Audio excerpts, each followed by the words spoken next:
Anyway, part two. I had a really rough year. A lot of bad things happened to me.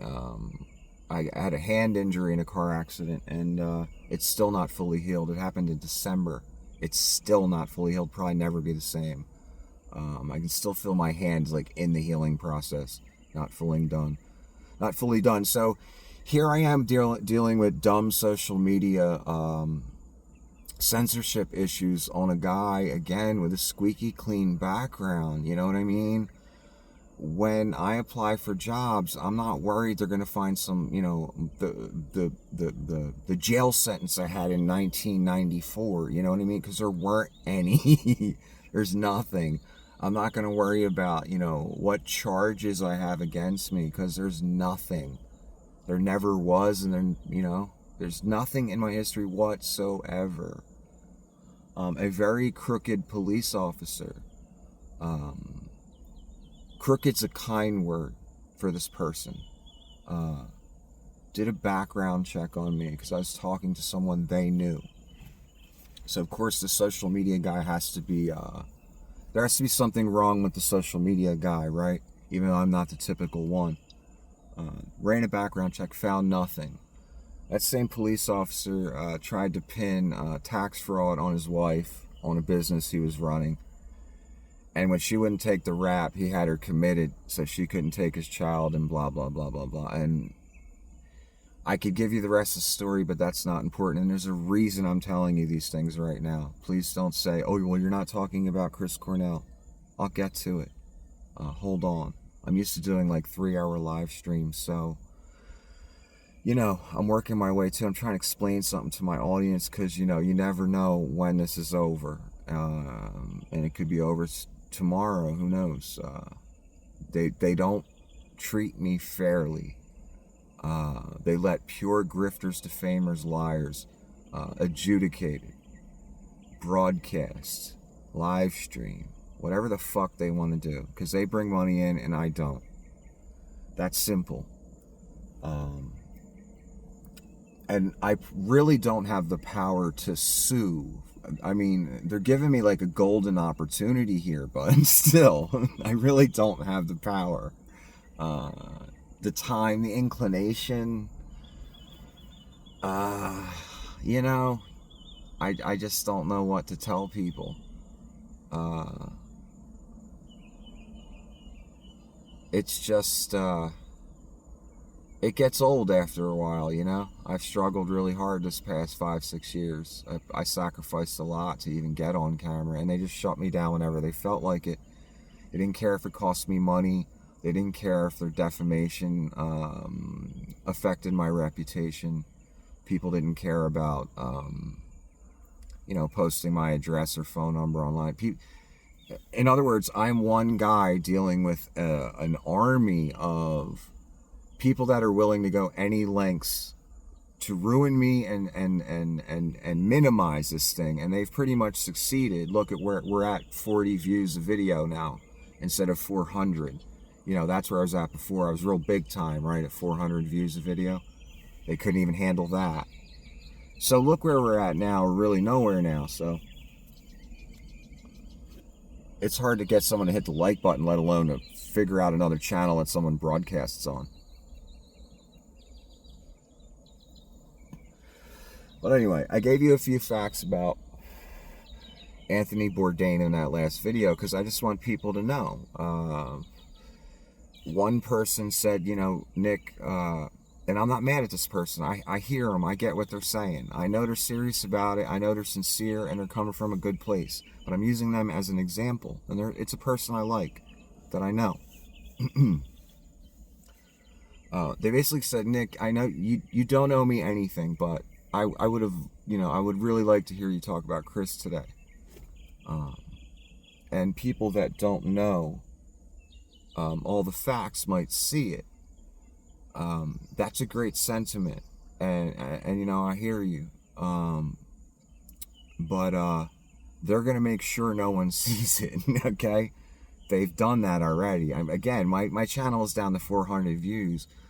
It hit a point where they decided to hit the suppress button, whoever, They've shut down 2 channels. They've pretty much shut down a third. And they've also, during that time, made it a point to hit the suppress button to make sure this thing did not blow up. That's why they shut me down quickly on all these places. They could see it too. I could feel it. It was going to blow up and turn into something. They made sure it didn't. Anyway, I gave you some facts about Bourdain that I found suspicious and interesting, and makes me question, maybe I'm not getting the whole story with the published narrative that, you know, we would go with on Good Morning America or whatever, that no one dare question. And some facts in Chris's case. His last day on this planet. There was a bodyguard in the room alone with him for an unspecified amount of time. The head investigator says in the newspaper that when he describes the incident and he describes what was said about the incident by the last guy to see Chris Cornell alive, he says it happened like he said it did. That's the big convincing statement we get out of head investigator Weaver, who was there that night doing some detective work. In the press we get, I watch a tape, it happened like he said it did. And I got the feeling from the article that Mr. Weaver felt insulted that the reporter dared ask him a question that led to that type of answer, where he had to justify or, you know, give some details of why he thinks what he thinks, why he ruled the death what he ruled the death. I could just feel it. That he was, you know, they're so corrupt in Detroit that, you know, you dare ask if my judgment could be off. But, you know, most police departments react that way, even if they're proven wrong by other people with documents or other evidence or whatever. Police don't want to look stupid. They don't want to look like they made the wrong choice of a suspect. You know, they want to be the ultimate authority, and they don't want their judgment questioned. They don't want to look like fools. It could be as simple as that. It could be as bad as corruption. You just don't know. There's a lot of ego in the police force, you know. So if someone says, "Oh, these cops got this wrong. This investigation, this detective got this wrong. There was sloppy detective work." Blah blah blah. You know, they get very upset about that. Anyway, so Mr. Weaver's big description when he was questioned about, are you sure about the ruling? Are you sure about your ruling? Well, it happened like he said it did. That's the big description we got. That's not good enough for me. So that's one thing. So there was a guy alone with him in an unspecified amount of time in the room with Chris Cornell. Mr. Weaver never, ever, ever says how long Martin Kirsten was in the room for. We never get that time. A very simple number could have been given, could have put a lot of people's theories to bed, possibly, if you believe the number given by Investigator Weaver. Also, Investigator Weaver admitted in the press, which I can't believe, in an interview, that none of the forensic evidence was sent out for testing to labs because it was ruled suicide and there's a backlog. What do you think of that? What is that? How does that sound to you? No forensic testing on a death of that magnitude? Millionaire rock star singer? Really? That's interesting. Investigator Weaver retired roughly, what was it, 6 months, 8 months, something like that, after Cornell's death, after that last big investigation. Interesting, right? What does it make you think? The night Cornell died, his wife was on the phone to an insurance lawyer minutes after the death. The insurance lawyer admits that. They put it on Wikipedia even, as if that makes it okay, admitting that on Wikipedia.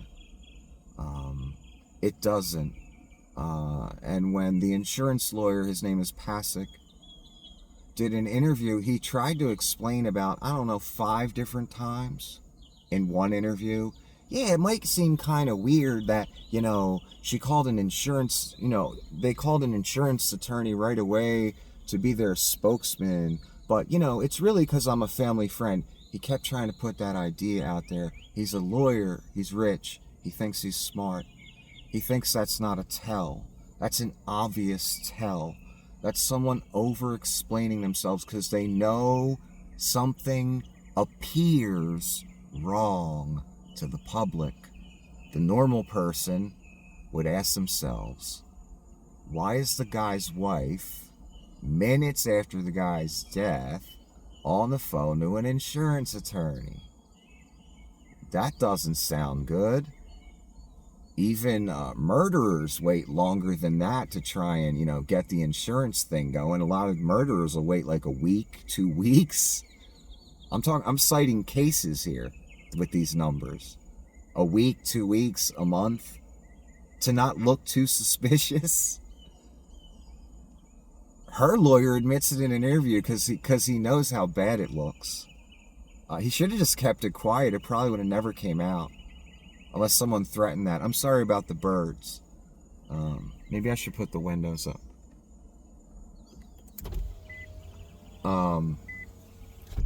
He didn't have to admit it in the interview. He didn't have to explain why 5 times or try and over-justify the thing if there was nothing wrong. Why do you keep explaining yourself?